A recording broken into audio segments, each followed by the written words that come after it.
So we're here at NAHBE 2025. I'm with Darren Jerome Bee Farm and Homestead, and you're out of Oklahoma. What part of Oklahoma? I'm just south of Oklahoma City, across the river in Newcastle, Oklahoma. It's a small town. And you've also got a YouTube channel. I do, Jerome Bee Farm and Homestead. Just Jerome Bee Farm, basically. I used to do a lot of homestead stuff too, but I basically focus on bees right now. Okay. And that's the basis of most of my videos that I do. I've watched your channel for quite a few years. My little daughter actually knows who you are because we watch them together. But this is the first time I've met you because you're from Oklahoma, so I'm really glad to have you here. It's nice to meet you in person. Yeah. So what do you think about the show this year? It's awesome. This is the first time I've been to a show like this, and to see all the exhibits, all the people, all the speakers, and all the people that I have talked to online and got to know. It's neat to see those folks and meet them in person. Take a selfie with them, and you. Yeah. Yeah. And, I think they checked in 2,900 people yesterday. Wow. Yeah. And the line was like clear down the other end of the building. Before it opened up. Last year, I didn't think they could get a lot bigger, and this year they've expanded by a third. It's a third bigger than it was last year. So it's phenomenal. The number of vendors that are here and all the things. And I made sure and go to visit all the vendors that supported my channel. Thank them and talk to them. Hive Alive, Guardian, and those folks. And I'm really grateful. And Hillco, John Hill, he donated an extractor this year for my honey weight contest giveaway. And, awesome. Yeah, I was blown away by that. He's the nicest man. So your beekeeping is pretty different from mine just because of where you're at. I'd say you're in the solid sideline category. How many colonies are you running now? This year I got up to 40, and I'd never intended to have that many hives. Yeah. And I always wanted to keep between 20 and 30, and it was an outstanding year from the weather perspective. It was perfect. Oklahoma is known for it's hot and dry, or it's raining and it's windy during the flow. And this year it rained at the perfect time, and it stopped when it needed to. The bees were able to forage, and it wasn't windy, which is really strange for Oklahoma. Yeah. And I had the best year, 1,049 pounds. So, off of how many colonies was that? What was your per colony average? Off of production colonies. Man, I don't know. I go by how many supers, so most of my producing hives filled at least 2. Okay. And I'd say between a third and a half actually did produce. Yeah. And some, they didn't do much. So in Tennessee, we typically get about 55 inches of rain a year. Do you know how many inches of rain you get in Oklahoma? My little weather app I've got, or my weather station, it said I had 46 inches, I believe. Okay. But it doesn't catch the snow. But I don't know if it'll show. So you guys are drier, windier. Yeah, so it's like boom or bust. It'll rain. And colder in winter. What's your average low temperature in winter?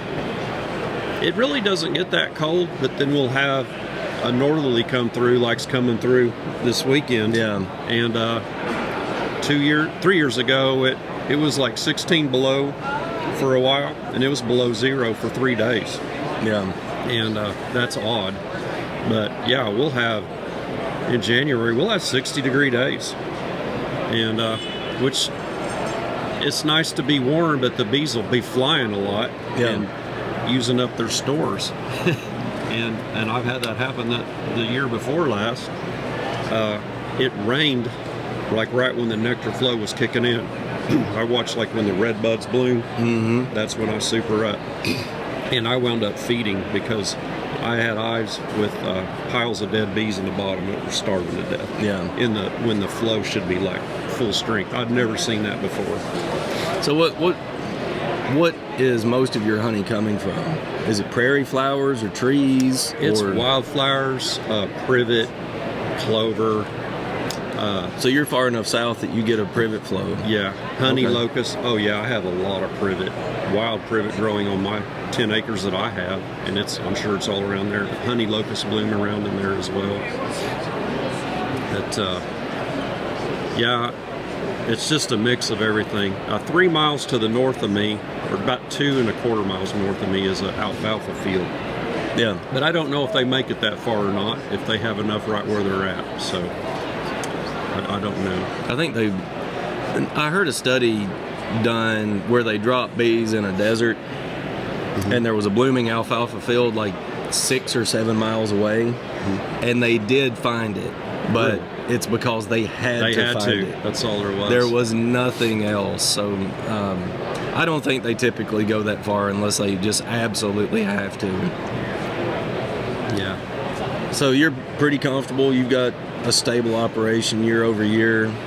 Yeah. Make honey to give away, sell some, and I do. you're at a fun level. Yeah. Where you enjoy it, and it doesn't eat your life. Well, I don't know. You know, in July at harvest time, that's the busy time, and in the spring working up to that point, getting in every hive once a week, making sure it's queen right, combining, getting them ready for the flow. That's the busy time, and I do spend a lot of time. I have a full-time job, so trying to keep up with that, man, sometimes it's difficult. Yeah, it becomes you're doing something every day of the week. At certain times of the year. Yeah, it's really busy. Sometimes it's overwhelming, you know, and it's shooting the videos too. You know what that's like. That slows you down. But I like to put something out at least once a week. Yeah. And I was considering hanging it up this 2025. I've been hearing so many people come up to me and say, man, I really appreciate your videos, really like what you're doing. It's like, man, that gives me the energy to keep going, you know. Yeah. And keep doing that. Yeah. But, I enjoy making the videos and just helping people. My channel's focused on people that know a little bit about beekeeping and to help them, you know, go to the next level. And I talk like I'm talking to a fairly new beekeeper. Yeah. So I think only a YouTuber understands what it takes to run a YouTube channel. And my situation, I was a hobby beekeeper, and then I got laid off from my full-time job and decided to scale into a full-time beekeeper. Yeah. So when that happened, my side hobby of running a YouTube channel had to change as well. And I pretty much just shoot a vlog now with my phone, you know, what I'm doing day to day, and that makes it really easy for me. I just upload footage to my computer, airdrop it, and chronological order. Right. That's the video. It's chronological order, what I do every day. And you know, nothing scripted.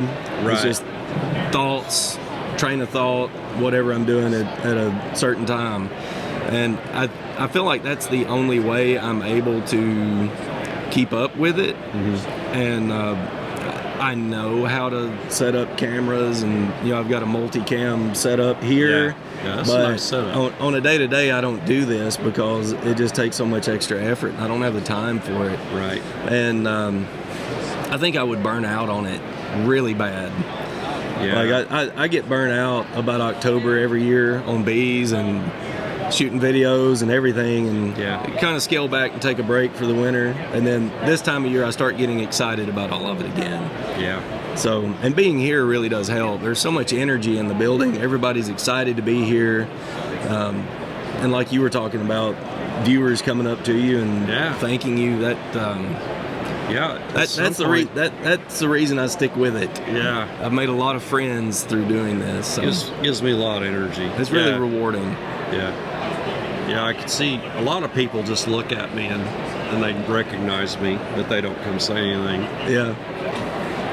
Being here at this show just makes me appreciate beekeeping so much more in this community. Everyone is so nice, you know. Even the big personality people make time for you to talk to you. Everyone's just so nice, and I'm really glad I came here. Good deal. I appreciate it. Yeah, thanks.